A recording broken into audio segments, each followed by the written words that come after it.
नमस्कार।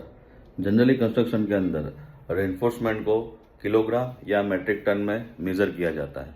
यानी कि उसका अगर बिलिंग करना हो तो रेनफोर्समेंट का वेट निकालना ज़रूरी है। बट साइट पर जो रेनफोर्समेंट आता है उसकी हम सिर्फ लेंथ ही निकाल सकते हैं, लेंथ ही मेज़र कर सकते हैं। तो उसका वेट कैसे निकालें? तो आइए देखते हैं रेनफोर्समेंट का वेट कैसे निकालते हैं और उसके क्वांटिटी कैसे फाइंड करते हैं। तो रेनफोर्समेंट का वेट निकालने के लिए हमें डेंसिटी का फार्मूला मालूम होना चाहिए। तो डेंसिटी का फार्मूला है वेट अपॉन वॉल्यूम। अब हमें स्टील का वेट निकालना है, तो वेट के लिए हम उसे सूत्रधार बनाएंगे। तो वॉल्यूम हमारा ऊपर जाएगा, तो वेट का फार्मूला हो जाएगा weight is equal to volume into density. अब हमें वॉल्यूम और डेंसिटी में उनकी वैल्यूज़ पुट करनी है।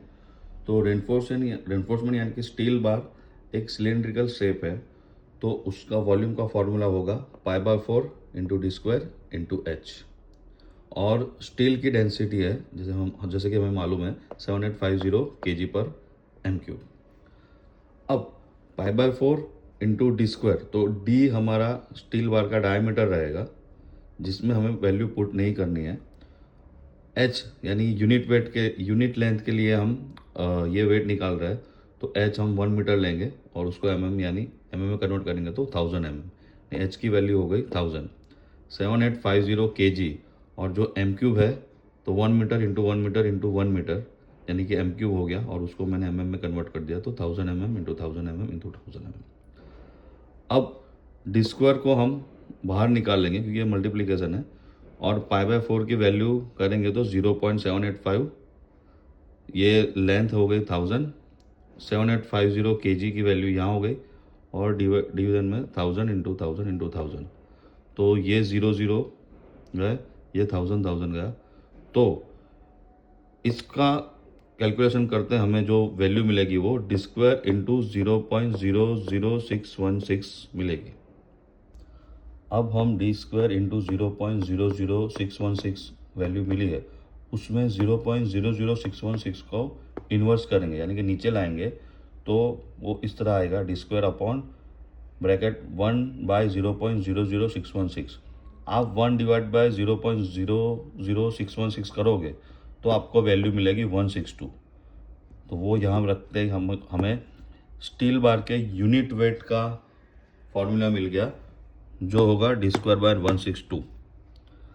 अब हमें इसके अंदर स्टील बार का डायमीटर यानी कि तो डी स्क्वायर बाय 162, ये हमारा unit weight of steel bar का फॉर्मूला मिल गया हमें, जहाँ पर डी है वो स्टैंड करता है डायमीटर ऑफ स्टील बार इन यानी किसी भी स्टील का डायमीटर अगर आपको मालूम है तो उसके 1 मीटर का वजन आप इस फॉर्मूला के मदद से निकाल सकते हो। तो यहाँ आप देख सकते हो कि डी स्क्वायर बाय 162 के फॉर्मूला का यूज़ करके हम अगर स्टील बार का डाया 8 है तो 8 स्क्वायर अपॉन 162 64/162, तो 0.395 kg पर मीटर यानी कि 8 डाया के से लेके 1 मीटर टुकड़े का वजन 0.395 kg होगा। वैसे ही हमने 10 के लिए 0.61 kg पर मीटर और 12 के लिए 0.888 kg पर मीटर यूनिट वेट निकाल के आपको यहाँ दिखाया हुआ है। तो आई होप आप अब क्लियरली समझ गए होंगे कि कंस्ट्रक्शन में जो रेनफोर्समेंट यूज़ होता है और जो साइट पे स्टील अवेलेबल है उसकी रनिंग मीटर लेंथ निकाल कर आप उसका वज़न यानी कि वेट केजी या तो फिर मेट्रिक टन में कैसे कन्वर्ट कर सकते हो। आई होप ये वीडियो आपको पूरा क्लियर समझ में आया होगा। अगर कोई भी डाउट्स या क्वेश्चन है तो प्लीज़ आप मुझे मैसेज कीजिए। Thank you.